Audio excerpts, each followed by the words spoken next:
ಕೋಟಾ ಸಮೀಪದ ನಾಗರಮಠ ಮರಳು ಧಕ್ಕೆಯಲ್ಲಿ ಅಕ್ರಮ ಮರಳುಗಾರಿಕೆ ಆರೋಪ ಗಂಭೀರ ಸ್ವರೂಪ ಪಡೆದಿದ್ದು, ಕರ್ನಾಟಕ ಲೋಕಾಯುಕ್ತ ಸೂಚನೆಯಂತೆ ತಜ್ಞರ ಸಮಿತಿ ಸ್ಥಳ ಪರಿಶೀಲನೆ ನಡೆಸಿದೆ.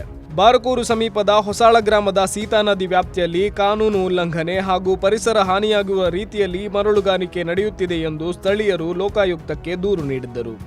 ದೂರಿನ ಹಿನ್ನೆಲೆ ವಿವಿಧ ಇಲಾಖೆಗಳ ಅಧಿಕಾರಿಗಳು ಹಾಗೂ ತಜ್ಞರನ್ನು ಒಳಗೊಂಡ ಜಂಟಿ ಸಮಿತಿ ಮೇ 21ರಂದು ದೋಣಿ ಮೂಲಕ ಮರಳುಗಾರಿಕೆ ಪ್ರದೇಶಕ್ಕೆ ಭೇಟಿ ನೀಡಿ ಪರಿಶೀಲನೆ ನಡೆಸಿತು.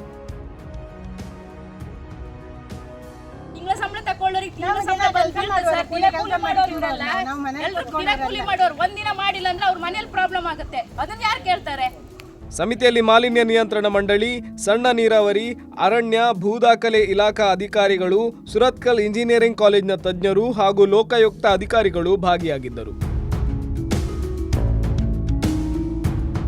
ಅಕ್ರಮಗಳ ಸ್ವರೂಪ, ಪರಿಸರ ಹಾನಿ ಹಾಗೂ ಸರ್ಕಾರಕ್ಕೆ ಉಂಟಾದ ಆರ್ಥಿಕ ನಷ್ಟದ ಕುರಿತು ಸಮಗ್ರ ವರದಿ ಸಲ್ಲಿಸಲು ಲೋಕಾಯುಕ್ತ ಸೂಚಿಸಿದ್ದು, ವರದಿ ಆಧರಿಸಿ ಮುಂದಿನ ಕ್ರಮ ಕೈಗೊಳ್ಳುವ ಸಾಧ್ಯತೆ ಇದೆ.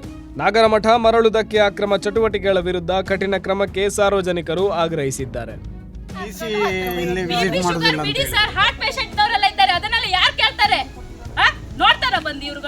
ನಾಳೆಗೆ ಬರ್ತಾರಂತೆ. ಅಲ್ಲ, ಎಷ್ಟು ಗಂಟೆ ಬರ್ತಾರೆ? ನಾವು ಬರ್ಬೇಕಲ್ಲ. ಒಬ್ಬರೇ ಅದು ತಡೆದಿದ್ರೆ ನಿಲ್ಲಿ ಸರ್ ಅಂತ ಹೇಳಿದ್ದು ಹಾಸ್ತಾರೆ ಸರ್. ಏನಿದೆ, ಏನ್ ಅಧಿಕಾರ ಇದೆ? ರೋಡ್ ಮೇಲೆ ಹೋಗುವನ್ನ ಹಾಸ್ತಾರೆ. ಅಲ್ಲ, ಅವನು ಈಚೆಯಿಂದ ಹೋಗುವ ಆ ಕಡೆ ಸರ್ ಇಲ್ಲಿ ನೋಡಿ, ಅಲ್ಲೇ ಹಾರಿಸಿದ್ರು. ನಾವು ಇಲ್ಲೆಲ್ಲ ನಿಂತಿದ್ದು ಈಚೆಗೆ. ನಮ್ದು ಯೋಚನೆ ಒಂದೇ ಸರ್, ಸೀದಾ ಹಾರಿಸಿದ ಆಚೆಗೆ.